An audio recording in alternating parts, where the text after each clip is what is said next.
ఒకరు చెప్పండి.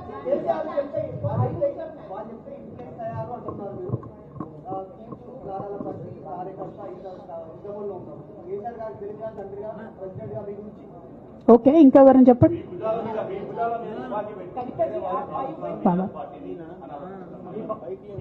ఏమా నా భుజాల మీద తుపాకి పెట్టి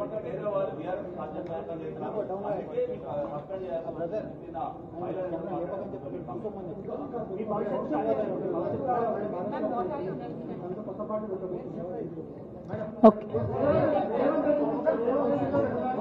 I got your question. Rahul G,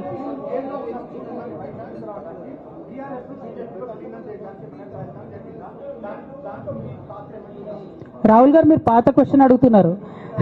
కొత్త ఇష్యూ ఏంది అని అంటే బీఆర్ఎస్ పార్టీలో సస్పెన్షన్లో ఖచ్చితంగా కేసీఆర్ గారి మీద ఒత్తిడి తీసుకొచ్చే ఈ సస్పెన్షన్ చేశారని నేను నమ్ముతా ఉన్నాను. ఒక్కొక్కసారి ఏమవుతుందంటే చిన్న వ్యక్తులు బాగా నడుస్తుంది, పరిస్థితులు సందర్భాన్ని బట్టి పెద్ద వ్యక్తులు కూడా కొన్ని కఠినమైన నిర్ణయాలు తీసుకోవాల్సి వస్తుంది. కేసీఆర్ గారు ఈ నిర్ణయం ఎందుకు తీసుకున్నారో అని అడిగేంత పెద్దదాన్ని కానీ అంత రాజకీయ అనుభవం కానీ నాకు లేదు. సో వారు తీసుకున్నటువంటి నిర్ణయాన్ని నేను శిరస వహిస్తాను. వారు ఎందుకు తీసుకున్నారో ఈ నిర్ణయం నాకు తెలియదు.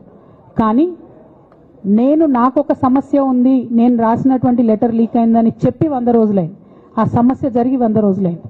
ఆ 100 రోజుల కన్నా ముందు కూడా నా మీద వివక్ష కొనసాగిందని వాళ్ళ నేను మీకు ఎగ్జాంపుల్స్తో సహా చెప్పే ప్రయత్నం చేశాను. ఆ 100 రోజుల నుంచి జరుగుతున్నటువంటి పరిణామాలను కూడా మీ అందరి ముందు పెట్టిన. ఈ 100 రోజులలో పార్టీ ఎప్పుడు కూడా నన్ను ఎక్స్ప్లెనేషన్ అడగలేదు.